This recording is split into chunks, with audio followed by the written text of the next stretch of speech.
2020, what a year. Not. As far as cycling goes, total write-off. No events, no races, no riding with friends. It's been over 100 days now. I've had enough. But still no end in sight. What to do? Then I noticed, well, the Tour de France is going ahead. The virtual Tour de France. Well, okay. I could get into that. So I decided, well, let me do some research and buy myself a virtual bicycle.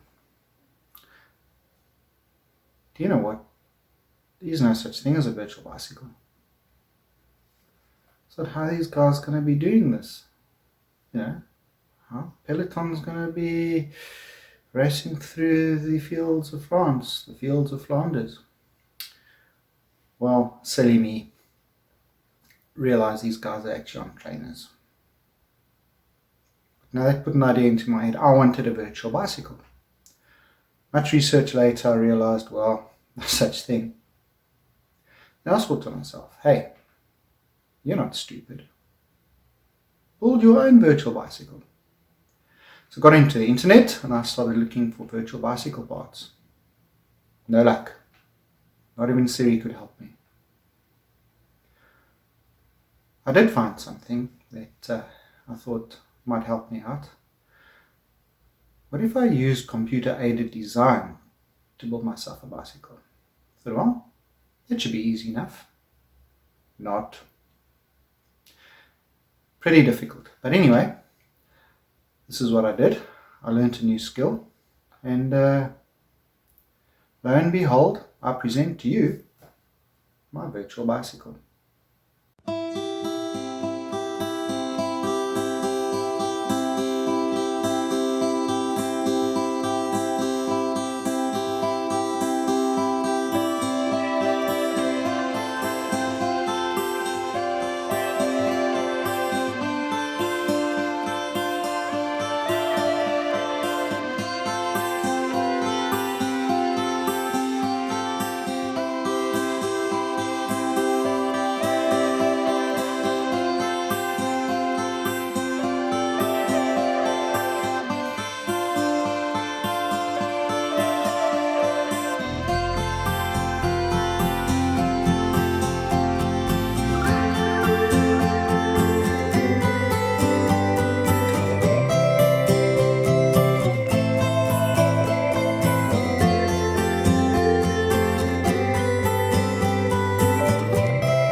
I'll be doing a series on how I did this.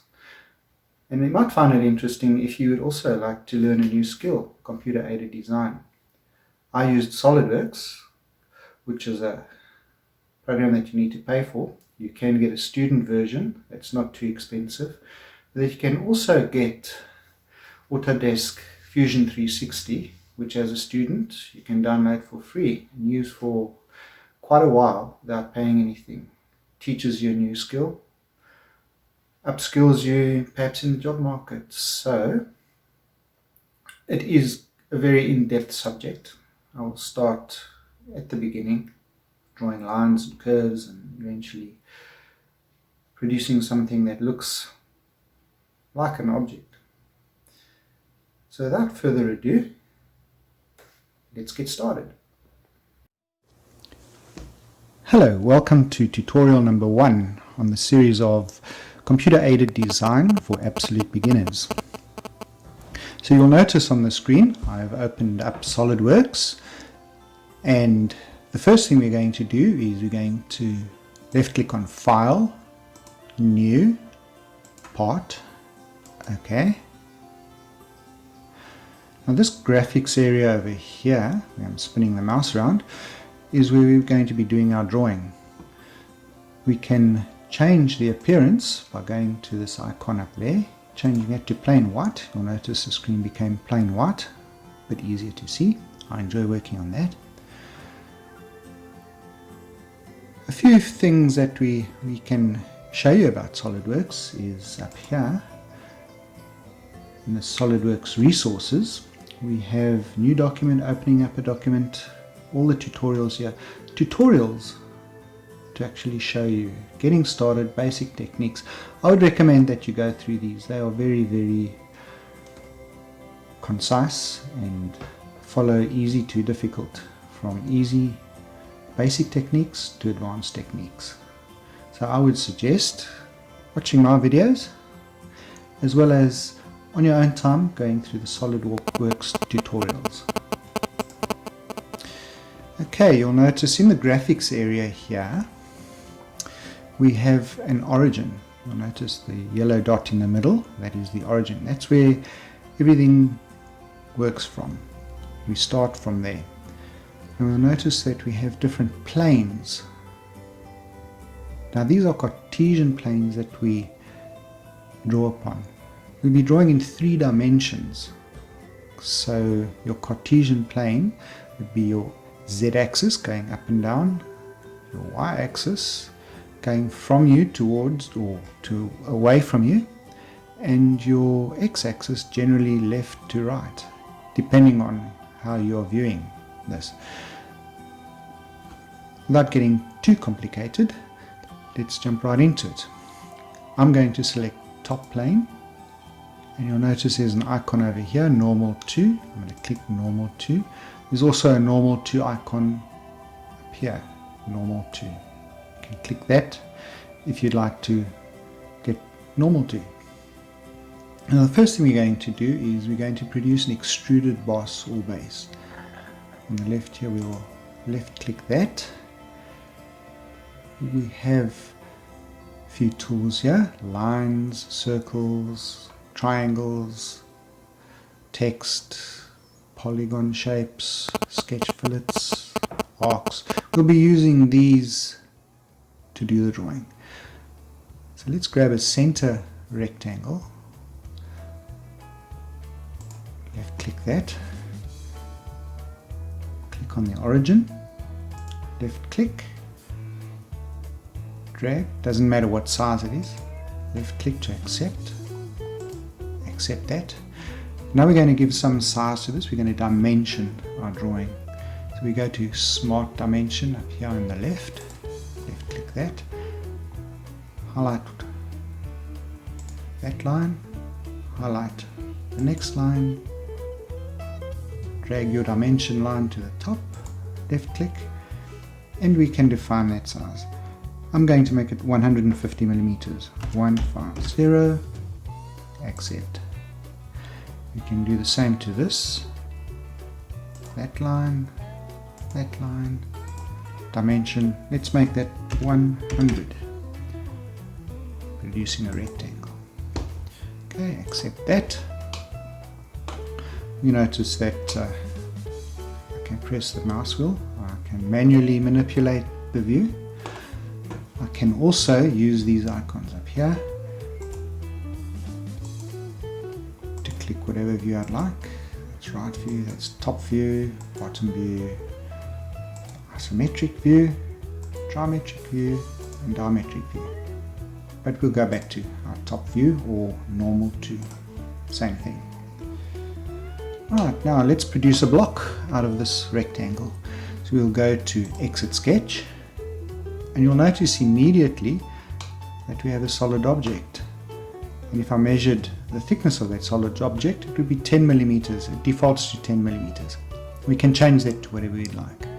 So let's change that 10 millimeters to maybe 25 millimeters. Now you'll notice that I can extrude up or down by clicking this, like on there. It's up, down. Let's accept that. Okay. Now you'll notice this is new. This is part of your tree. Everything that you do will be recorded here. So you can go back to whatever you've done, whatever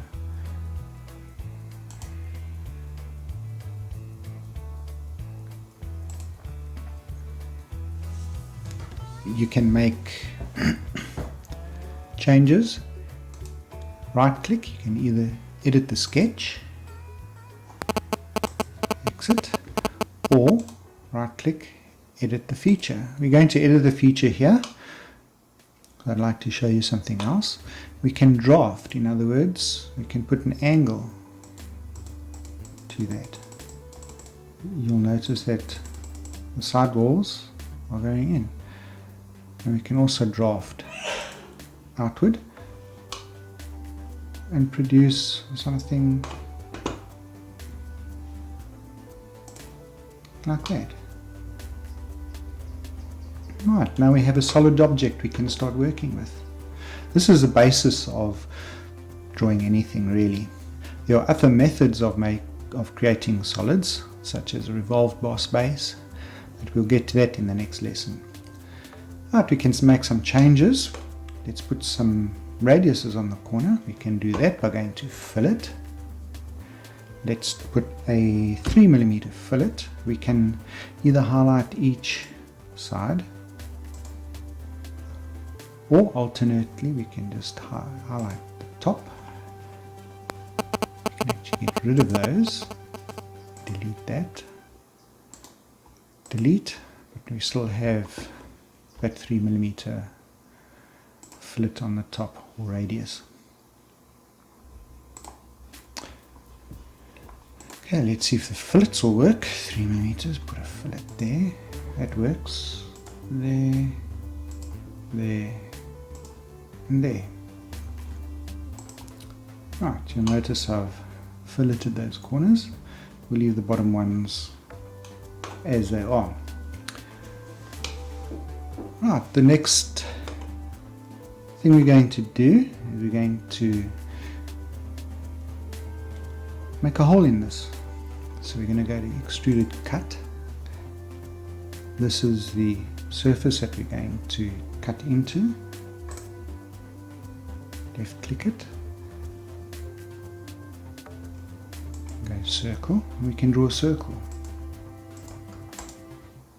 Select. Exit. And you'll notice we're going to make a hole right through there, but let's not make it all the way through. Let's only make it 15 deep. There we go.